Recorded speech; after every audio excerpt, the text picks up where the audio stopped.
we've been talking a lot about race to the top. Can we explain that a bit better? I think we can. I think when you look at race to the top, in my mind, it's an interesting phrase, but what's really interesting about it is we want people to understand that it's simply continuous improvement in everything we do. It's focusing on the details a bit and making sure that we're following through and working with our valued partners so we all get better together. I think that's a great explanation. For me, it is exactly that, about continuous improvement. It really is being able to say, we know how well we're doing now. How are we going to get better in the future? How are we just going to continually drive that through? Which is what we do in our own quality systems in our day-to-day business in the factory anyway. So why wouldn't we do it with GFSI? Exactly. We do the same at Costco. If we can't find a way to simplify and make things stronger and better, then we shouldn't do it, and we move on to what we can make better. And it works well, and it'll work well within GFSI. I think so. And I think one of the things that's really exciting about now is that, I don't know about you, but in the past I've sensed there was a point of tension between retailers and manufacturers. And I think that's gone now. The fact that you and I are now doing this together is a great signal that it's gone. I think you're quite right. Tension, of course, leads to angst and lack of trust. Our focus has to be, and has been and will continue to be, to build trust. Yes. To build trust between not only the retail section, the manufacturing section, but what's most important here is the consumer.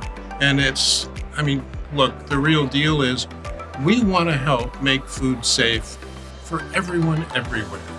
And the GFSI format and continuous improvement and working with the people that do the real work and help provide guidance, I think is one of the business imperatives for GFSI. So that trust is a key word, isn't it? I remember a talk from one of my old CEOs, which basically said, trust is the foundation of everything we do. You put your money in the bank because you trust them. You and I are sitting here having a chat because we trust one another. People come and they use GFSI because they trust it. And I think GFSI has done a great job over the last 20 years building a trusted brand. And I think one of the things that I'm really conscious of is we've got to make sure that we maintain the trust in the GFSI brand, because that way we will serve the consumers and make sure they continue to trust the food that they can eat. Absolutely right. It's got to be a cornerstone, and it has been a cornerstone of what GFSI is all about. I'm so pleased to be a part of GFSI at this level and see them come up, and the level of trust that's not only given to us by the folks that we work with.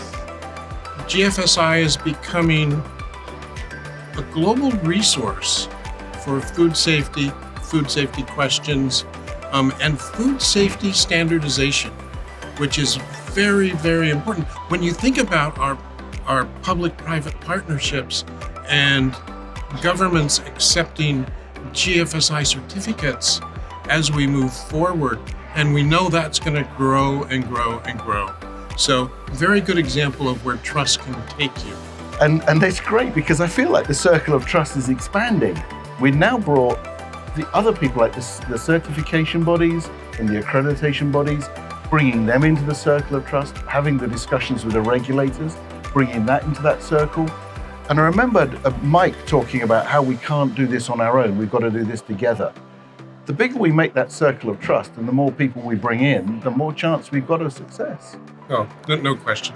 I love the idea of bringing these people together and being a part of it, and then understanding who else we can bring in. Can we bring in a consultancy? Can we bring in, because there's areas where we're going to be weak and we don't have all the answers. I think the trap that we can fall in as GFSI is to assume that we have all the answers. All the answers, I know. And we don't. we just never don't. fall into that trap, Graham. You know that. So, but we've got such a strong board, and they're going to help us make sure that we bring in the right consultancy at the right time to help us solve a particular problem. And that's new thinking, and it's fresh. And I really want to pursue that, not only with the board, but with our technical working groups. And everything else that we're responsible for has got to be a part of this circle of trust. And speaking of Mike, I know I brought him up, but hasn't he and Nita and Gillian, haven't they done a fabulous job over the last 4 years? Yeah, for what they've accomplished in the last 4 years under Mike's leadership, quite frankly, has been stunning. And I've been along for the ride for quite a while now, and as being a board member, and the changes that they've recommended and the brilliance of the forethought with Gillian and Anita and Mike it's in some ways it's a bit inspiring, and you can see why they're so completely successful in their private positions within their companies. Do you know, I've got a thought, is there's the only reason that there's now 2 co-chairs is because it takes 4 feet to fill Mike's shoes. That's a big legacy to build on. It is. And I'm looking forward to the next step, working with the new director. Yes. I'm very excited about working with Erica and the new framework that we're developing for GFSI to work as we move forward. It's going to be very aggressive, very passionate, and making sure that we're, again, doing the right thing for the consumer to assure safe food for everyone, everywhere, through our CPOs, the CPs, and the ABs, and the guys that are really doing the work. You boil all this down, we're just providing a little guidance. We're not doing the real hard work. No, we're the not. hard work's done by all those people that are out there and maybe listening to some of our guidance. Absolutely. And I think that Erica struck a really nice balance with this, and it's a bit of a term, isn't it? This conceptual framework. But yeah, I really like the idea that we're not giving people a blank piece of paper because it will take too long, but we've got a good skeleton, something we can hang the meat on, but in a collaborative way. I think it's a really nice balance. When you look at the future and what we get to be a part of building, it's quite exciting.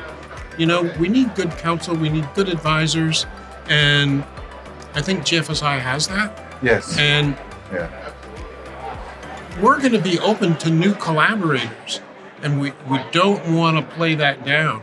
Collaboration's the key. Yeah. And that's another exciting part of how GFSI is going to move forward.